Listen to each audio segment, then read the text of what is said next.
13th chapter is sound. Okay. Sound जो होता है वो एक इलेक्ट्रोमैग्नेटिक वेव है. You can feel sound with which organ? Year. आँख से साउंड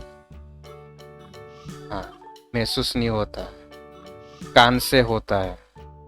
आँख से लाइट महसूस होता है, कान से साउंड महसूस होता है. Okay, so sound is actually an electromagnetic wave.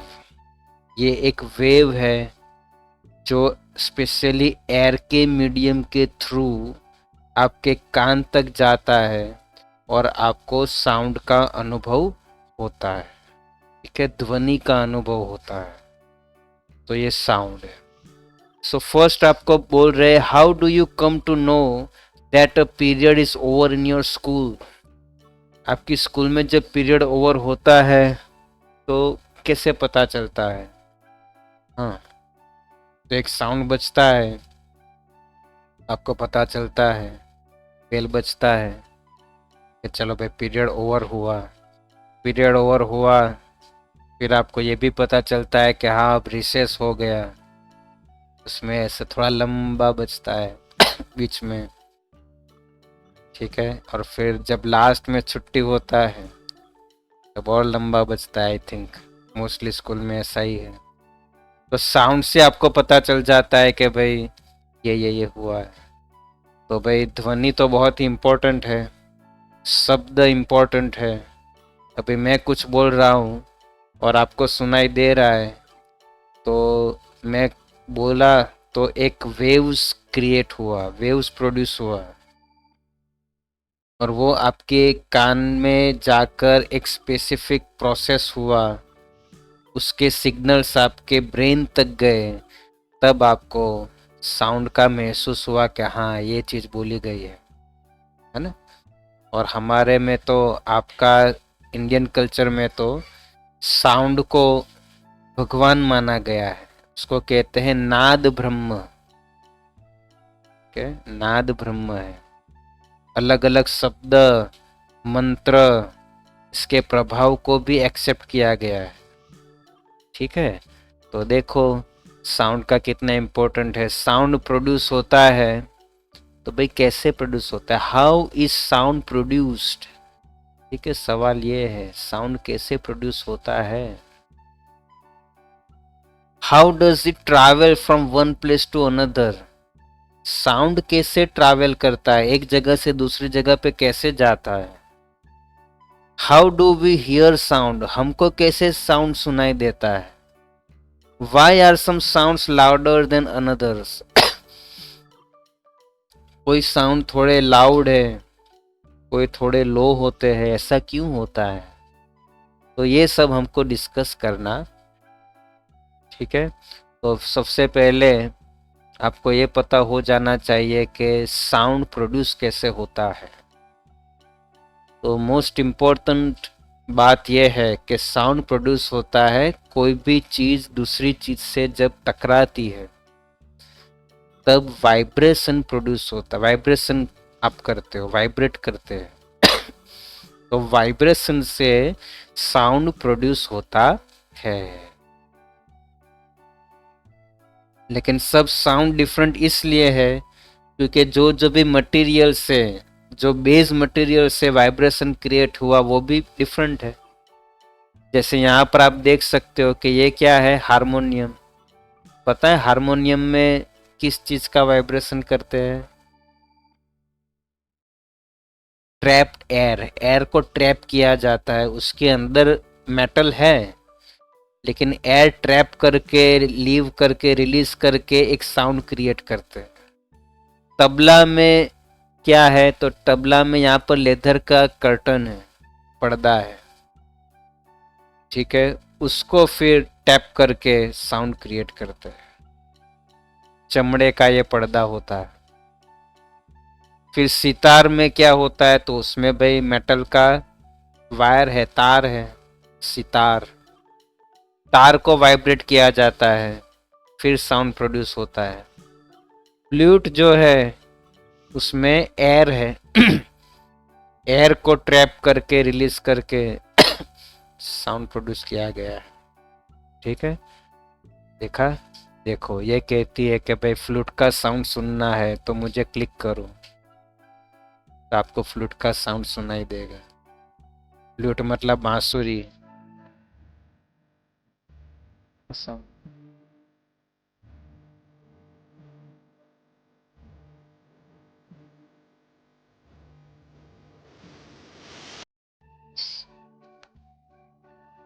ठीक है, तो ऐसे साउंड प्रोड्यूस हुआ।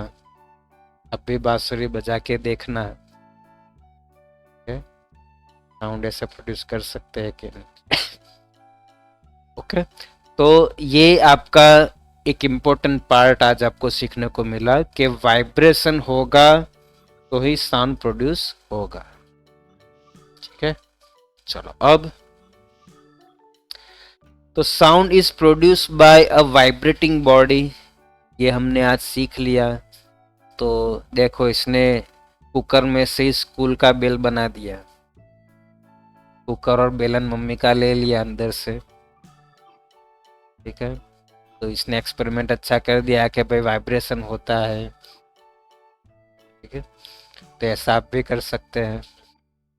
हाँ, वो देखते ना यहाँ पर plucking the rubber band, rubber band से भाई उसने ऐसे दो पेंसिल को रबर बैंड से ऐसे टाई करके, इससे भी साउंड प्रोड्यूस होता है। ठीक है, रबर बैंड से अच्छा अगर कोई स्पेसिफिक वायर्स होते तार, तो ऐसे श्रिल आवाज आता, झंझनाहट आती। ओके, तो आप भी ऐसा कोई करना बराबर। ये जो है वो देखकर मुझे वो दिन याद आए जब कोरोना हुआ था और हमारे ऑनरेबल प्राइम मिनिस्टर ने कहा था कि भाई थाली बजाओ, तो सब निकल पड़े थे। 5 बजे का कुछ टाइम था और कोई कोई तो थाली बजाए, किसी ने तो बड़े बड़े थाल बजाए।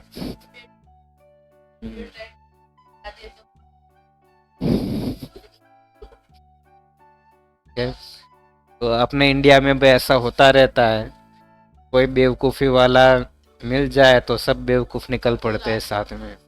ठीक है, और इतना ही नहीं, किसी का ऐसा मानना था कि इससे एक स्पेसिफिक साउंड क्रिएट होगा, उससे वायरस जो है वो भागेगा। बराबर, ऐसा कुछ लोग व्हाट्सएप पे देते थे पूरे उसके साथ में, एविडेंस के साथ में, कि वायरस को भगाने के लिए हमारे प्रधानमंत्री ने ऐसा बोला है।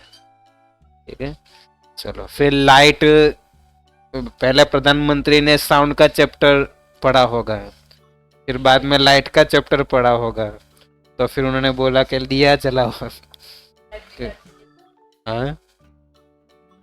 हाँ, बराबर, तो कोई बात नहीं, प्रधानमंत्री भी एक साइंटिस्ट है अपने। ठीक है, तो ये था कि भाई वाइब्रेशन होना चाहिए।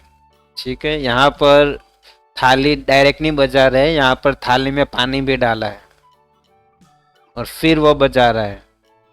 तो उसने देखा कि एक्चुअल में वाइब्रेशन क्रिएट होता है तो वो पानी की भी वेव्स बन रही है। तो एक्चुअल में पानी की जो वेव्स बनती है आपकी, उसी से आप ये साउंड को भी कंपेयर कर सकते हो, क्योंकि कुछ ऐसे स्पेसिफिक मशीन्स है जिससे अगर आप देखोगे तो आप जब बोलते हो ना तो वो वेव्स आपको दिखाई देगी, साउंड वेव्स दिखाई देगी। और साउंड वेव देखने का बहुत ही एक अच्छा एक मशीन होता है कार्डियोग्राम। जब आप देखते हो कभी भी फिल्म में भी कोई एकदम लास्ट स्टेज पे होता है, तो एक कार्डियोग्राफी मशीन उसके बाजू में ऐसे होता है जिसमें ऐसे वेव्स चलती रहती, उसके अंदर वाइब्रेशन चालू है, उसका मतलब ये है। हाँ, तब तक वो जिंदा है। जब वाइब्रेशन बंद हो गई तब वो वेव्स नहीं होगी, फिर एक स्ट्रेट लाइन, हॉरिजॉन्टल लाइन आपको दिखाई देगा। उसका मतलब फिर डॉक्टर बोल देगा कि I am sorry mister Mehta, हमने बहुत कोशिश की लेकिन पेशेंट को नहीं बचा पाए। ठीक है, तो ये साउंड वेव्स के फॉर्म में ही होता है। ठीक है, तो यहाँ पर बहुत सारी चीजें ऐसी वाइब्रेट करके हम डिफरेंट डिफरेंट साउंड प्रोड्यूस करते हैं। बराबर, कितना अच्छे अपना एक म्यूजिकल कोऑर्डिनेशन होता है, अलग अलग अलग साउंड बजाते हैं और कितना सुंदर संगीत जो है वो सुनना ही पड़ता है। आप जो स्पीकर के थ्रू साउंड बजाते हो अच्छा है वो भी, लेकिन जब ओरिजिनल इंस्ट्रूमेंट्स के सामने बैठे हो, उसमें कहीं पे वायोलिन हो, कहीं पे हारमोनियम हो, तबला हो, बराबर, कभी कभी ऐसे मटके भी बजाते हैं, हाथ में अंगूठी रखते हैं मेटल की और मटके बजाए जाते हैं। ऐसे ऐसे साउंड्स सही में फिल्म में आज भी बजाए जाते हैं। ठीक है, तो वो बहुत ही एक स्वीट साउंड प्रोड्यूस होता है और अच्छा म्यूजिक आपको सुनाई देता है। ठीक है, आपके लिए वो फेवरेबल भी कभी कभी लगता है, उससे लोग एंजॉय करते हैं। पहले हम लोग ये सब कभी मेले वेले में जाते थे तो ये सब लाते थे, एक तारा होता था, फिर बच्चे को बस ये दे दो, वो शांति से 2-4 दिन जब तक ये टूटेगा नहीं तब तक बजाता रहेगा। अब एक्चुअल में जो वहाँ पे बेचने वाला होता है वो पता नहीं कैसे कैसे क्या करता था, तो एक बहुत ही सुंदर साउंड निकालता था, कोई फिल्म की ट्यून भी वो बजाता है उसी में, लेकिन फिर वो कोई बच्चे के हाथ में आ जाएगा, बराबर, तो पूरा दिन सबका सर खपाएगा। बराबर, तो आपको भी अगर म्यूजिक में इंटरेस्ट हो तो मेरे हिसाब से कुछ ना कुछ आपको भी सीखना चाहिए। ड्रम या फिर वो कैसियो होता है जिसको कीबोर्ड बोलते हैं, वो भी सीखना चाहिए। ठीक है, पहले स्कूल्स में ही होता था पियानो बजाने का, हमारे टाइम में होता था, कुछ कुछ मुझे आता है। ठीक है, फिर प्रैक्टिस करना पड़ता है, अभी तो भूल भी गए हैं। उसके नोट्स ये सब सिखाते हैं, तो वो आपको आता हो तो बहुत अच्छा है, ये सब एक अच्छी हॉबी है। तबला बजाना सीखो, हारमोनियम बजाना सीखो। और स्कूल में ही तो हमारे भाई एक जो प्रार्थना का टीम होता था, वो सब बजाते भी थे और गाने वाले गाते भी थे। आजकल ये सब है ही नहीं, बराबर, तो ये सब भी सीखना चाहिए। आप अगर आपका कोई हॉबी है तो अगर आपको सीखना है तो आजकल नेट पर भी बहुत सारे ऐसे वीडियोस जो सिखाते हैं टीचर्स, ऐसे भी सीख सकते हो। तो वो आप सिस्टमेटिकली सीखो, तबला वबला बजाओ, रात को चालू करो उसका रियाज करने का, अगर आजू बाजू वाले सबको सुनाई देना चाहिए 10-11 बजे। ठीक है, कैसियो वैसियो बजाने का बोलने का भी हम सीख रहे हैं, कोई बोले तो ओके। तो वाइब्रेशन से साउंड क्रिएट होते हैं, मंजीरा है, बराबर है, मड पॉट्स, फिर करताल, करताल ऐसे होते थे, ऐसे खड़ खड़ खड़ करके बजाते थे, बराबर, मंजीरे भी बजाते हैं। तो ये सब जो है साउंड प्रोड्यूस करते हैं, ये एक्चुअल में म्यूजिक प्रोड्यूस कर रहे हैं।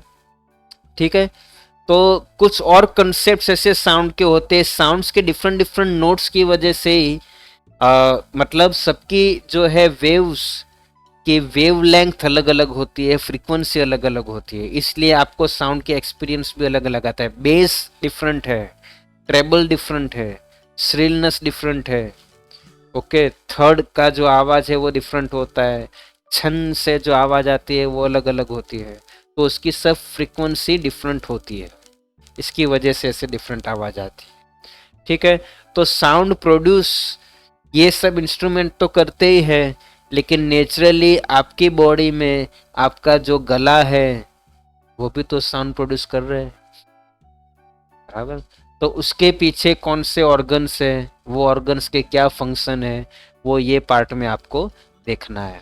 Okay, so sound produce by humans.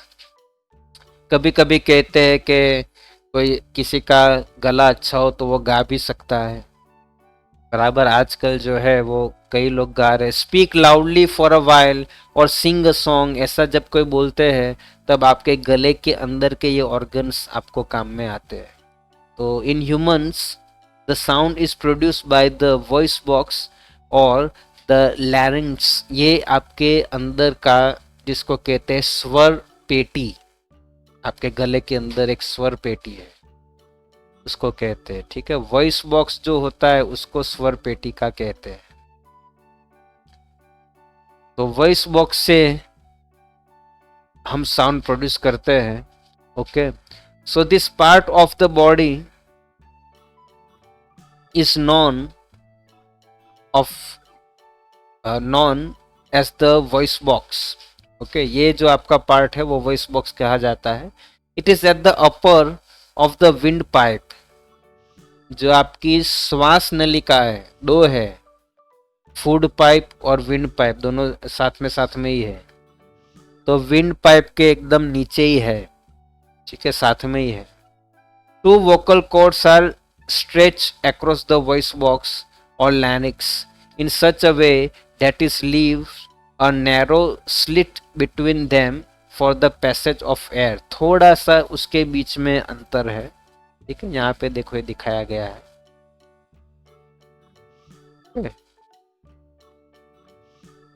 इसको वॉइस बॉक्स कहते हैं, बराबर।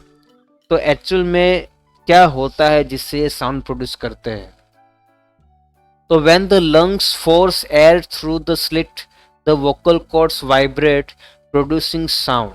यहाँ पर मसल्स होते हैं, वैसे वो मसल से एक स्ट्रिंग का काम करते हैं और वो वाइब्रेट होते हैं और उसकी वजह से साउंड प्रोड्यूस होता है, ठीक है। तो एक्चुअल में एक मस्कुलर सिस्टम है आपके गले के अंदर, ओके। और इसके अंदर भाई एक एप्पल भी है, वो कौन सा एप्पल है वो भी आपको पता चलेगा। So muscle attach to the vocal cords can make the cords tight और loose, and when the vocal cords are tight and thin, the type of quality of voice is different.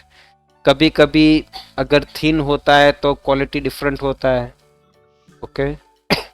कभी कभी अगर इसका ये ज़्यादा होता है, थिन होता है, तो आपका जो है वो वॉइस थोड़ा कैसा होता है, हार्ड होता है। जैसे आदमी का और गर्ल्स का वॉइस डिफरेंट है।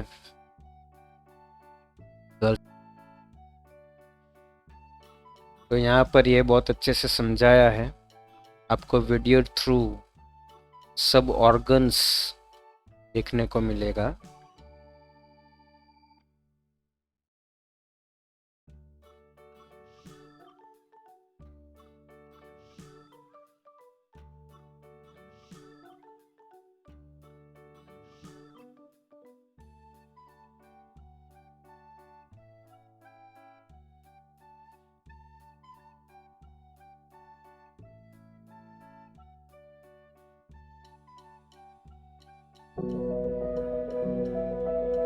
How does the human body produce voice and speech? Every day, many of us rely on voice and speech to communicate. Let's explore the processes of breathing, voicing, and speaking. What is voice? Your voice is as unique as your fingerprint. Voice or vocalization is the sound produced by humans and other vertebrates using the lungs and the vocal folds in the larynx. The larynx, sometimes called the voice box, is the primary organ of voice production. Voice and speech are not the same. An infant crying or an adult laughing are examples of vocalization or voice production. What is speech? People typically express thoughts, feelings, and ideas orally to one another through a series of complex movements that alter the basic tone created by voice into specific identifiable sounds called speech. Before we get into more detail about how voice and speech are produced, let's explore how we breathe. The first step is taking air into the lungs. The large dome-shaped muscle called the diaphragm, which is located directly below the lungs, contracts and expands vertically, lifting the rib cage and allowing the lungs to fill with air. After the lungs bring oxygen into the body, they remove carbon dioxide through breathing out. lungs भी उसमें participate कर रहे हैं, ठीक है। मतलब सिर्फ ऐसा नहीं कि साउंड प्रोडक्शन में सिर्फ आपका थ्रॉट ही उसमें इन्वॉल्व है, ठीक है, लंग्स भी इन्वॉल्व है। When breathing out, the diaphragm and rib cage return to their resting positions, forcing the air out of the lungs.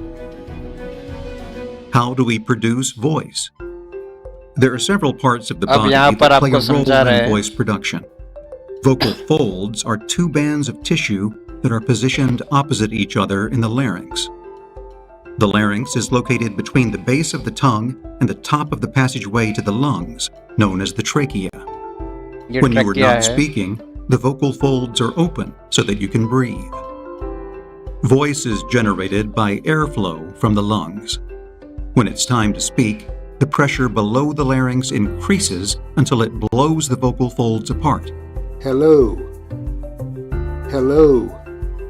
The vocal folds are first forced apart at the bottom, followed by the top, and air is forced through the very narrow opening.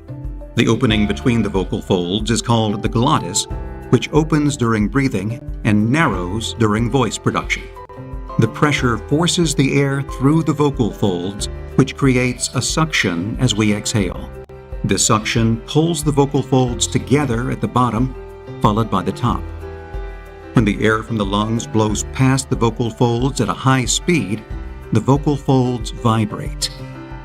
In order to produce typical loud speech, the vocal folds and larynx must vibrate normally. How do we produce speech? Speech is produced by precisely coordinated muscle actions in the head, throat, chest, speech mouth, completely जो nasal है cavity, वो and abdomen. Muscle action है। Speech development is a Muscular gradual action है। process that requires Okay. years of practice. During this process, a child learns how to regulate these muscles to produce understandable speech. Different parts of our nose and mouth are carefully positioned to create speech sounds. We position the velum, tongue, jaw, and lips in reference to permanent parts of our vocal tract, such as the roof of our mouth. Hello. Hello. As you can see, the process of producing voice and speech is complex and plays an important role in our daily life. For more information on voice and speech, okay, तो यहाँ पर ये दिखाया गया आपको कि कैसे sound produce होता है आपके गले से, ठीक है। आप कैसे साउंड प्रोड्यूस करते हो, आप साउंड भी प्रोड्यूस करते हो और बोलते भी हो, स्पीक भी करते हो, ठीक है। तो ये दोनों प्रोसेस एक साथ में चलती है। मोस्टली जो दूसरे एनिमल्स है वो बेचारे साउंड ही प्रोड्यूस करते हैं, वो स्पीक नहीं करते, स्पीकिंग नहीं करते, ओके। तो ये पूरा जो है वो साइंस और ब्रॉड है, आपको बस साउंड से रिलेटेड कुछ बहुत ही प्राइमरी इंफॉर्मेशन दिया गया है। नेक्स्ट आपके क्लास 9 में आपको और सीखने को मिलेगा, ठीक है। अब यहाँ पर हाँ, ये एक्टिविटी है जो एयर को ट्रैप करके सिटी बना रहे ये लोग। अब सबसे बड़ा सवाल दूसरा है कि हाउ इट ट्रैवल्स, साउंड कैसे भाई एक जगह से दूसरी जगह पे प्रोपोगेट करता है, उसका प्रोपोगेशन कैसे होता है, उसका ट्रांसफर कैसे होता है। तो उसके लिए मीडियम चाहिए, sound needs a medium for propagation, ये याद रखना है। साउंड को माध्यम चाहिए, ठीक है। तो यहाँ पर माध्यम क्या होना चाहिए, सबसे बेस्ट माध्यम है, सबसे बेस्ट मीडियम है एयर। एयर में साउंड बहुत अच्छे से प्रोड्यूस होता है। तो भाई एयर तो होती है ना, नहीं कहीं पे नहीं भी होती, जीरो स्पेस में कहाँ एयर होती है, तो वहाँ पे साउंड नहीं प्रोड्यूस कर सकते, ना प्रोड्यूस कर सकते हैं, ना फिर उसका भाई ये हो सकता है प्रोपोगेशन हो सकता है, वो एक जगह से दूसरी जगह पे जाएगा ही नहीं। मतलब वहाँ पे कुछ भी सुनाई देने वाला नहीं है जहाँ पे एयर नहीं है। मोबाइल फ़ोन को पानी में डाल दो, वैसे तो डाल नहीं सकते, बिगड़ जाएगा, लेकिन आजकल ऐसे भी कुछ मिल रहे हैं कि भाई पानी में भी चलेंगे, पानी में भी भाई नहीं बिगड़ेंगे, तो पानी में डाल दो फिर रिंग करो तो कुछ सुनाई नहीं देने वाला आपको। हाँ, वाइब्रेशंस होंगे अंदर लेकिन आपको सुनाई नहीं देंगे। आप पूरे के पूरे पानी में चले जाओ, जैसे स्विमिंग पूल हो, पानी के अंदर दोनों हाथ रख के ताली बजाओ, फिर सुनो कि ताली का आवाज आ रहा है कि नहीं आ रहा है। Okay, if you clap you will not here the sound. Okay, तो साउंड के लिए वैसे प्रोड्यूस होता है बहुत थोड़ा सा, ठीक है। पानी के अंदर जो साउंड प्रोड्यूस होता है, जो फ्रीक्वेंसीज, वो ये सब सुन सकते हैं मछलियाँ, व्हेल। व्हेल तो पानी के अंदर अंदर ही कम्युनिकेट भी करती है, मैसेजेस एक्सचेंज करती है, लेकिन हम वो नहीं सुन पाएंगे क्योंकि हमारा कैपेसिटी अलग है, ठीक है। तो सबका जो है मीडियम जरूर है, लेकिन कोई ना कोई मीडियम चाहिए साउंड को प्रोपोगेट करने के लिए, ठीक है। सो is it possible that the decreasing amount of air in the tumbler had something to do with decreasing loudness of the ring? तो yes, जैसे जैसे भाई मीडियम आपका ठीक होता जाता है, वैसे साउंड की लाउडनेस डिक्रीज होती जाती है, ठीक है। जहाँ पे जरा भी एयर नहीं है, when air has been removed completely, okay, it is said that there is vacuum, इसको कहते हैं वैक्यूम, नो एयर। ओके, तो वैक्यूम कंडीशन में साउंड प्रोड्यूस नहीं होगा, ना तो साउंड जो है वो सुनाई देगा। आप कोई पहले ऐसा आता था, हाँ यहाँ पे देखो पानी में बेल बजा रहे, बराबर, आप भी बेल बजा के देखना और फिर सुनाई देगा, बाहर से सुनाई देगा चाहिए, ठीक। आप चाहो तो अंदर पूरा कान डाल सकते हो, कान में पानी घुस जाएगा, लेकिन बराबर। तो हाँ, जिसको प्रैक्टिस है उसको प्रॉब्लम नहीं है, कुछ लोग जो स्विमिंग करते हैं उनको प्रॉब्लम नहीं होता, ठीक है।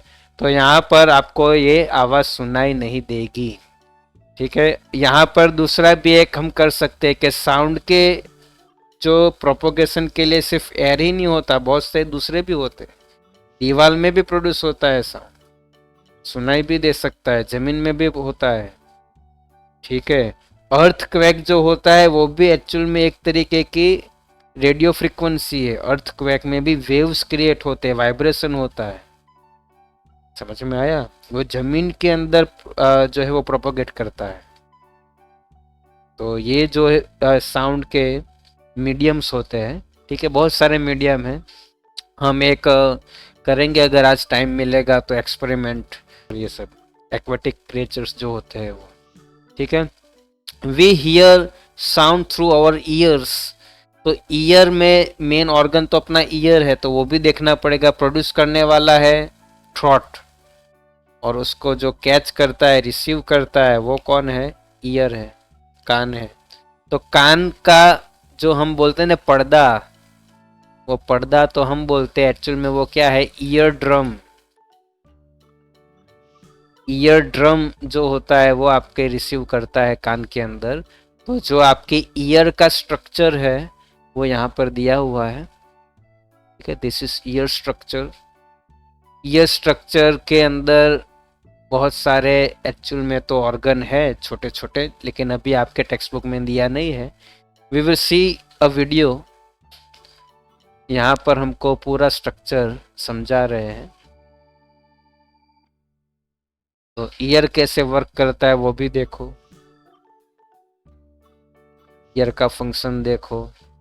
और ईयर हो या आई हो, लास्ट में सिग्नल्स तो कहाँ पे जाएंगे? ब्रेन में, दिमाग में जाएंगे।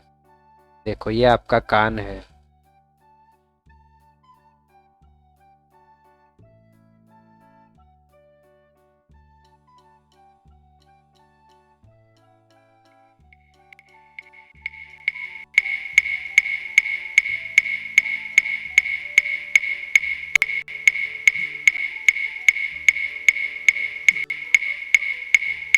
फ्रीक्वेंसी क्रिएट हो रही है जो कान में जा रही है। और देखो ईयर ड्रम, जैसे ड्रम बजा रहा है, ऐसे ही मूवमेंट होता है ईयर में और सिग्नल क्रिएट होता है।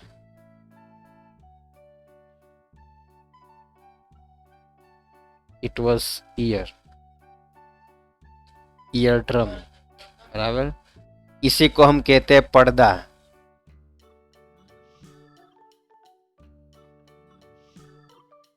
ठीक है, ठीक है। अब ये देखते हैं कि ये क्या है, एम्पलीट्यूड, टाइम पीरियड, फ्रीक्वेंसी।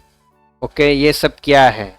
तो एक्चुअल में जब वेव्स क्रिएट होता है ना, तब एक ऑसिलेशन होता है। ऑसिलेशन मतलब रिपीट होना, कोई भी चीज बार बार। ऑसिलेट होना मतलब रिपीट होना।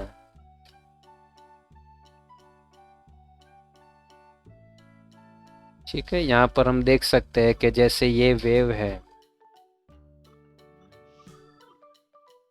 ओके, सो वाइब्रेशन जब होता है तब ये जो मोशन होता है, मोशन मतलब एक टाइप का मूवमेंट, उसको कहते हैं टेक्निकल लैंग्वेज में ऑसिलेशन।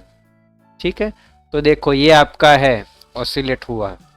अब नंबर ऑफ ऑसिलेशंस पर second is called the frequency. That means suppose 1 second हुआ और 1 सेकंड में कितना हुआ, 1 2 3, तो इसका क्या माना जाएगा, फ्रीक्वेंसी 3 मानी जाएगी। समझ में आया ना, 1 2 3, 1 सेकंड में सपोज 3 हुआ तो इसकी फ्रीक्वेंसी 3 मानी जाएगी। और फ्रीक्वेंसी जो है उसको मेजर करने का जो यूनिट है, it is express in which unit, hertz. Hertz में इसको भाई मेजर करते हैं। आप 3 फ्रीक्वेंसी ऐसा नहीं बोलने, आपको क्या बोलना है, 3 हर्ट्ज। ठीक है, तो मोस्ट ऑफ जो फ्रीक्वेंसीज होती है वो किस में कैलकुलेट होती है, हर्ट्ज में। तो जो भी रेडियो फ्रीक्वेंसीज होती है, आप देखना रेडियो सुनते हो तो ऐसा बोलेंगे 98.1 बराबर, हाँ 98.3, 92.1 रेडियो मिर्ची में आपका आरजे आपका स्वागत करता हूँ, ऐसा बोलते हैं। तो ये सपोज 98.2 हर्ट्ज है, एक्चुअल में वो मेगा हर्ट्ज होते हैं। लेकिन इसको ये फ्रीक्वेंसी पर जब आप ट्यून करते हो तब आपको एक स्पेसिफिक स्टेशन सुनाई देता है। ओके, तो वो लोग ये हर्ट्ज को बोलते हैं। तो ये अपने भाई हम बैठे हुए, लेकिन ये फ्रीक्वेंसी का नेटवर्क पूरा है आपके आसपास। बहुत सारे साउंड अभी ऑलरेडी अपने एटमॉस्फेयर में घूम रहे हैं, आपको सुनाई नहीं दे रहे क्योंकि आपके पास रिसीवर नहीं है। रिसीवर आपके पास होगा, आपका दिमाग भी रिसीवर है, तो वो रिसीव कर सकता है बराबर। 2G के बाद 3G आया, 3G के बाद 4G आया, अभी 4G के बाद 5G आया, तो फ्रीक्वेंसीज बढ़ रही है, साउंड इतना आ रहा है, आपको सुनाई नहीं देगा लेकिन साउंड तो है बराबर। और ये साउंड की वजह से कभी कभी वैसे बैठे बिठाए पागल हो जाएंगे तो बराबर, क्योंकि आपको सुनाई भले ना दिया हो लेकिन वाइब्रेशन तो चल रहा है, वो वाइब्रेशन से अपने दिमाग में तो ये वाइब्रेशन जा रहा है। ठीक है, तो ये हर्ट्ज होता है। और दूसरा एक फैक्टर है कि एम्पलीट्यूड क्या होती है। एम्पलीट्यूड मतलब ये जो सपोज ये एक प्रॉपर्टी है साउंड की, मैं आपको इजीली समझाता हूँ कि 1 सेकंड में ये जो है ये कभी कभी ऊपर होती है, कभी कभी नीचे होती है। ऐसे ज़्यादा ऊपर होगी तो आपको बोलना है कि इसकी एम्पलीट्यूड ज़्यादा है, और सपोज ऐसे ही होगी थोड़ी थोड़ी तो आपको समझना है कि इसकी एम्पलीट्यूड कम है। ठीक है, तो एम्पलीट्यूड में फ़र्क है। तो फ्रीक्वेंसी मतलब कितनी बार वो जाता है, और एम्पलीट्यूड मतलब उसकी जो ऊंचाई है, ठीक है, वो कितनी है। जितनी बड़ी ऊंचाई होगी उतनी ज़्यादा गहराई भी होगी। ठीक है ना, अगर हाइट ज़्यादा है तो डेप्थ भी ज़्यादा ही होगा। तो हाइट ज़्यादा हो उसको कहते हैं एम्पलीट्यूड। तो ज़्यादा फ्रीक्वेंसी का मतलब ये नहीं होता है कि वो ज़्यादा लाउड है। एम्पलीट्यूड ज़्यादा हो तो उसका मतलब वो लाउड होता है। फ्रीक्वेंसी ज़्यादा मतलब बहुत ज़्यादा बार वो वाइब्रेट हो रहा है, ऐसा आप समझ सकते हैं। लेकिन एम्पलीट्यूड ज़्यादा होगा तो वो ज़्यादा लाउडनेस देगा आपको। ठीक है, तो साउंड के ये जो अलग अलग टाइप्स होते हैं उसमें ये होता है। अब साउंड में हम देख सकते हैं कि कहीं कहीं पे लाउडनेस ज़्यादा होती है, कहीं कहीं पे श्रिलनेस ज़्यादा होती है, मतलब पिच ज़्यादा होती है।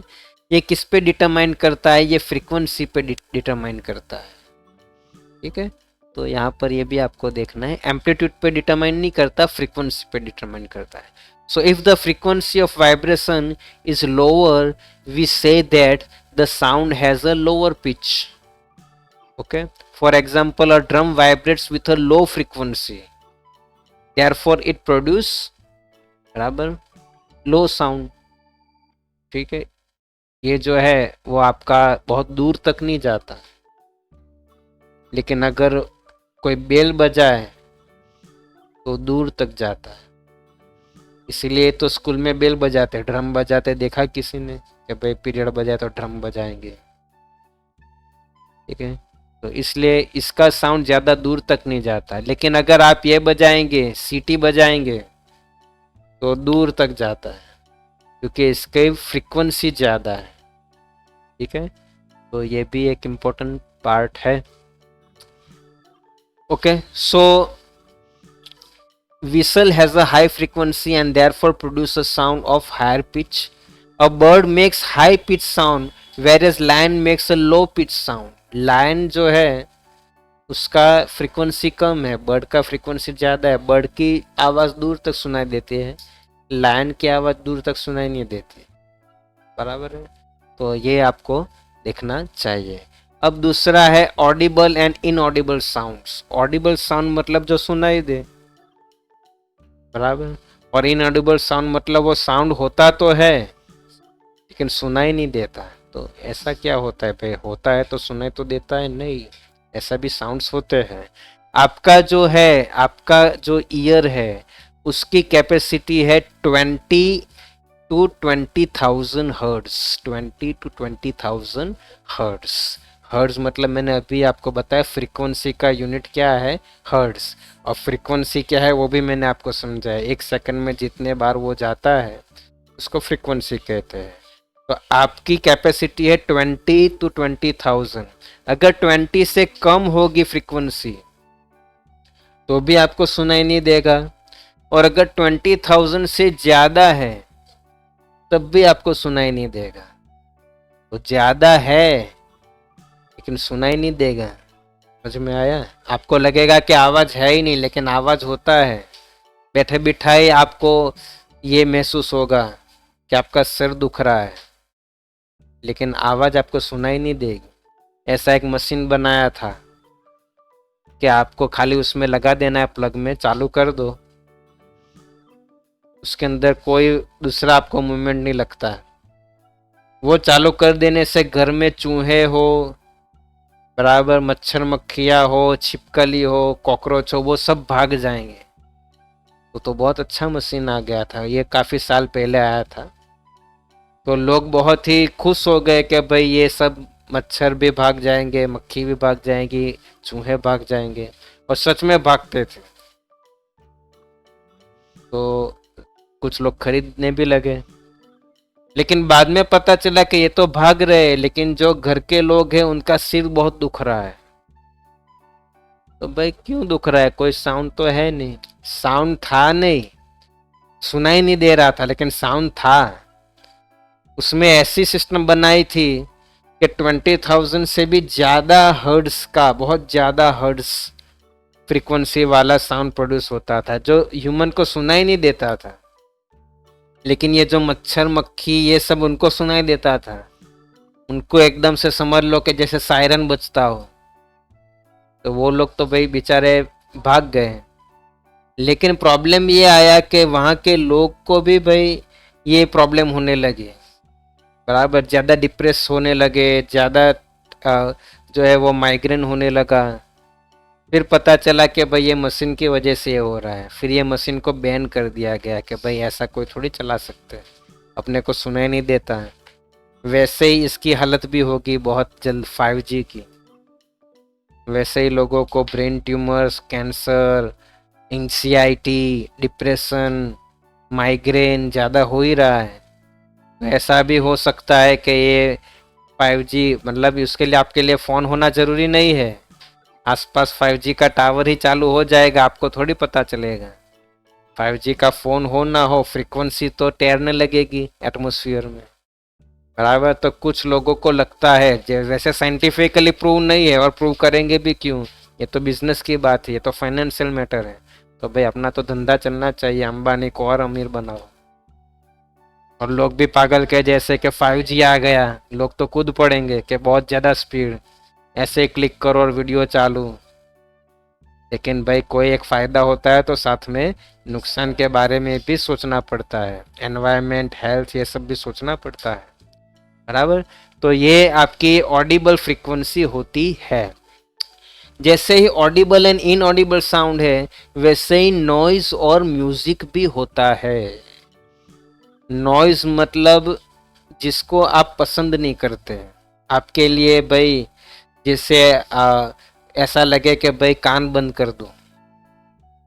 और म्यूजिक मतलब आपके लिए बहुत ही फेवरेट साउंड, बराबर, आपको लगे कि इसको बस सुनते रहे फर्स्ट क्लास बैठ के, बराबर। लेकिन जो यहाँ पर बताया गया है कि क्रैकर्स का साउंड, फिर समझ लो कि बहुत ज़्यादा मशीनरीज, फैक्ट्रीज, इसके साउंड, वो मोस्टली नॉइज़ होते ही है।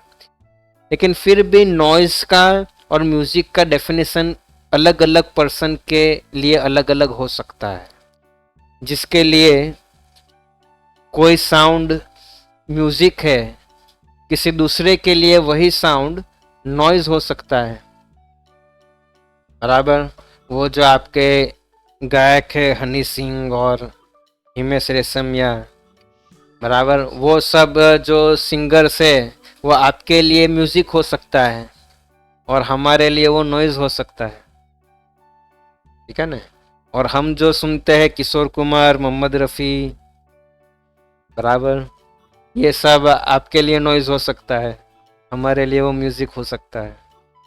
अब हमारे लिए जो क्लासिकल म्यूजिक होता है, जिसमें राग भैरवी, राग भीम पलासी, राग पहाड़ी, ये सब गाते हैं, बराबर, तो वो हमारे लिए म्यूजिक है और आपके लिए वही नॉइज हो सकता है कि ये क्या चालू कर दिया है, ठीक है। तो नॉइज और म्यूजिक का डेफिनेशन अलग अलग पर्सन के लिए अलग अलग हो सकता है।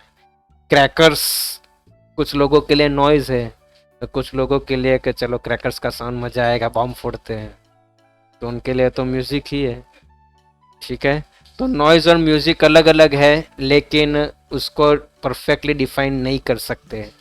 हाँ, ये बात है कि ज़्यादा नॉइज हो, ज़्यादा लाउड साउंड में आप रहोगे तो आपकी हेल्थ के लिए अच्छा नहीं है, स्पेशली मेंटल हेल्थ के लिए। और स्टूडेंट्स को बहुत ही ध्यान रखना चाहिए, डीजे साउंड और ये सब जो ज़्यादा बेस वाले साउंड है, जिसमें एकदम धूम धड़ाका बुला देते हैं वो लोग, बराबर, तो उससे क्या होता है, हार्ट अटैक भी हो सकता है। बार बार सुनोगे तो आपकी मेमोरी कम हो सकती है, शॉर्ट टर्म मेमोरी कम हो सकती है, बराबर, डिप्रेशन बढ़ सकता है। कभी कभी ऐसा भी हो सकता है कि आप जिसमें कंसंट्रेट कर सकते थे उसमें कंसंट्रेशन आपका कम हो जाएगा। तो ज़्यादा जोर जोर से बजाना नहीं चाहिए, आप सुनो। और कोई भी पड़ोसी ऐसे हो जो सुबह सुबह फिल्मी गाने चला देते हैं, बराबर, और ज़्यादा वो भजन वजन चला देते हैं फालतू के, अब उनको कहना चाहिए कि भाई आप सुनो, पूरे दुनिया को सुनाने का ज़रूरत नहीं है, बराबर। हाँ, आप सुन, आपके घर के लोग सुन, और देखो थोड़ा लो साउंड में बजाते हैं तो बहुत अच्छा लगता है। ज़्यादा साउंड बढ़ाएंगे तो ज़्यादा इतना ये भी नहीं लगेगा। और जो भी धार्मिक स्थलों पे, बराबर, वो ऐसे भुंगड़े लगा देते हैं और दिन में 4-4 5-5 बार एक ही इसको मानो और एक ही ऐसे हमारे आए थे उसको मानो, ऐसे चिल्लाते, उसके ऊपर भी रोक होनी चाहिए, ठीक है। हाँ, ये पूरे दुनिया को सुनाने का ज़रूरत नहीं है, एक ही है भगवान, वो पता है, और वो भगवान ने जिसको भेजा था वो भी आपके लिए होंगे एक, हमारे लिए एक नहीं है, ठीक है। तो वो जो भी चिल्लाते हैं उसके ऊपर भी रोक होनी चाहिए, जो बयान करते हैं, बयानबाजी करते हैं भुंगड़े पे, उसको भी रोक लगानी चाहिए, ठीक है। आप जो है वो आपका धर्म है, आप सुनो, दूसरे को उसमें कोई इंटरेस्ट नहीं है तो उनके ऊपर रोक होनी चाहिए। रात रात को भजन कीर्तन करते हैं, पूरी रात जो है मंजीरे बजाते हैं, उनके ऊपर भी रोक होनी चाहिए कि भाई तो हाँ 12 बजे तक ज्यादा से ज्यादा ठीक है, बराबर। तो कोई बात नहीं, उसके ऊपर आप पुलिस कंप्लेन कर सकते हैं, आजकल आ जाते हैं पुलिस वाले भी, बंद करवाते हैं। ठीक है, तो म्यूजिकल एंड नॉइस अलग अलग है। नॉइस पॉल्यूशन आजकल बहुत बढ़ रहा है, बराबर। मशीन्स, क्रैकर्स, लाउड स्पीकर्स, ये सबसे बराबर अनवांटेड जो भी साउंड है वो नॉइस पॉल्यूशन है। अनवांटेड साउंड को नॉइस पॉल्यूशन कहते हैं। तो आपको उसको कम करना चाहिए, बराबर। पहले के टाइम पे तो इतना नहीं होता था, आजकल तो आप कहीं पे भी जाओ तो कुछ ना कुछ चीज़ें, मशीनरीज तो चलती रहती है, तो वो साउंड प्रोड्यूस करती है। तो ज़्यादा नॉइस पॉल्यूशन हो उससे आपको बचने के लिए क्या क्या करना चाहिए, उसको कंट्रोल करने के लिए कुछ ऐसे डिवाइस होते हैं जो साइलेंस लाते हैं, साइलेंसर्स लगाने चाहिए। कुछ इंजिन्स हो जिसमें आप ऐसा कुछ करो व्हीकल्स में, बराबर। कुछ होम अप्लायंसेस को भी ऐसे ज़्यादा लाउड नहीं चलाना चाहिए। टीवी टेलीविज़न हो तो आप ही सुनो, ज़्यादा बहुत बड़ा आवाज़ नहीं करना चाहिए। ठीक है, व्हीकल्स हो तो कोई फालतू का हॉर्न बजाते हैं तो उनको भी, किसी के व्हीकल्स ही जानबूझ के ऐसे करते हैं कि दूर तक आवाज़ जाए, बराबर। तो वो व्हीकल को भी बंद करना चाहिए, वो व्हीकल्स को ज़्यादा अप्रिशिएट भी नहीं करना चाहिए, बराबर। फिर नॉइज प्रोड्यूसिंग इंडस्ट्रीज जो है वो रेजिडेंशियल इलाकों से दूर होनी चाहिए, वो तो वही बेचारे जानते हैं जो नज़दीक में रहते हैं, बराबर। तो ये बहुत ही खतरनाक भी हो सकता है बच्चों के लिए भी। ठीक है, तो फालतू का हॉर्न भी नहीं बजाना चाहिए, और ज़्यादा से ज़्यादा हाँ ट्रीज प्लांट करो, ज़्यादा पेड़ को ग्रो करो। तो पेड़ नॉइज पॉल्यूशन को भी कंट्रोल करते हैं लोग, बराबर। उसको हाँ ट्रैप कर लेते हैं, तो उससे नॉइज पोल्यूशन भी कम होता है। आजकल हियरिंग इम्पायरमेंट का बहुत बड़ा प्रॉब्लम हुआ है, लोग ये डिसीज से भी पीड़ित है, ये भी आपको बताया गया है। ये एक्चुअल में रेयर है, लेकिन कभी कभी बर्थ से भी हो सकता है। अगर समझ लो कि छोटा बच्चा ही सुन नहीं पाए तो वो बोल भी नहीं पाएगा, ठीक है। और आपके हियरिंग लॉस तो हो सकता है, लेकिन मैंने क्या बोला कि आपका फिजिकल एंड मेंटल हेल्थ भी नॉइस पोल्यूशन की वजह से ये होता है। कोई कोई लोग तो जो है वो चिल्लम चिल्ली भी ज़्यादा करते हैं, तो उसको भी रोकना चाहिए कि भाई धीरे धीरे बोलो, शांति से, चिल्लम चिल्ली करने का क्या काम है। ओके, समझ में आया सबको? देखो कोई क्वेश्चन है, कोई क्वेश्चन है तो पूछो।